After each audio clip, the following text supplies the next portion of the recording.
Hi friends, welcome to A to Z cooking channel. Today என்ன பார்க்க போறோம்னா simple and tasty ஆன ரவா லட்டு தாங்க செய்ய போறோம். வாங்க வீடியோக்குள்ள போலாம். ரவா லட்டு செய்ய தேவையான பொருட்கள்லாம் எடுத்து வச்சிருக்கேன். 1 கப் ரவை, 3/4 கப் சர்க்கரையில 2 ஏலக்காய் போட்டு ஃபைன் பவுடரா அரைச்சு எடுத்துக்கோங்க. 2 டேபிள்ஸ்பூன் நெய், காய்ச்சி ஆற வச்ச ஒரு டம்ளர் பால், கொஞ்சமாக திராட்சை, கொஞ்சமாக முந்திரி.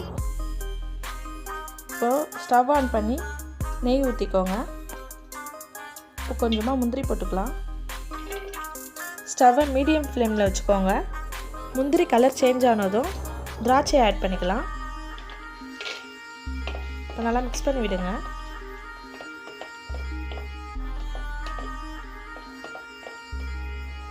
நல்லா மிக்ஸ் பண்ணிடுங்க. திராட்சை இந்த மாதிரி பப்ளியாக வரணும். இப்போ நம்ம ரவை ஆட் பண்ணிக்கலாம். இப்போ நல்லா மிக்ஸ் பண்ணி விட்டுக்கோங்க. இப்போ எக்ஸ்ட்ரா நம்ம நெய் சேர்க்கணும்லாம் அவசியம் இல்லை. இப்போ இதிலே நல்லா மிக்ஸ் பண்ணி விட்டுக்கலாம். ஸ்டவ்வை லோ ஃப்ளேமில் வச்சுக்கோங்க. இப்போ நல்லா இந்த மாதிரி மிக்ஸ் பண்ணி விட்டுட்டே இருங்க. அடி பிடிக்காமல் பார்த்துக்கோங்க. 1/2 கப் தேங்காய் மேல் தோல் சீவிட்டு தண்ணி ஊற்றாமல் நைஸாக அரைச்சி போட்டுக்கோங்க. இப்போ நல்லா மிக்ஸ் பண்ணி விடுங்க.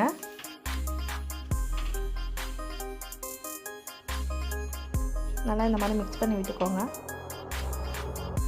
அரைச்சி வச்சுருக்க சர்க்கரையை ஆட் பண்ணிக்கலாம். 10 மினிட்ஸ் கைவிடாமல் கலரி விட்டுட்டு ஸ்டவ் ஆஃப் பண்ணிடலாம்.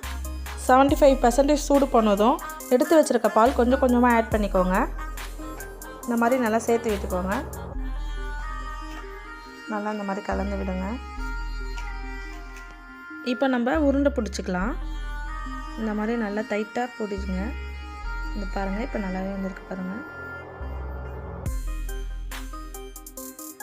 இந்த ரவா லட்டு 1 வாரம் வரைக்கும் நல்லா இருக்குங்க, கெட்டு போகாது.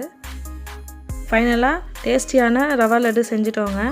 பிடிச்சிருந்தா நம்ம சேனலை லைக் பண்ணுங்கள், ஷேர் பண்ணுங்கள், சப்ஸ்கிரைப் பண்ணிடுங்க. பாய்.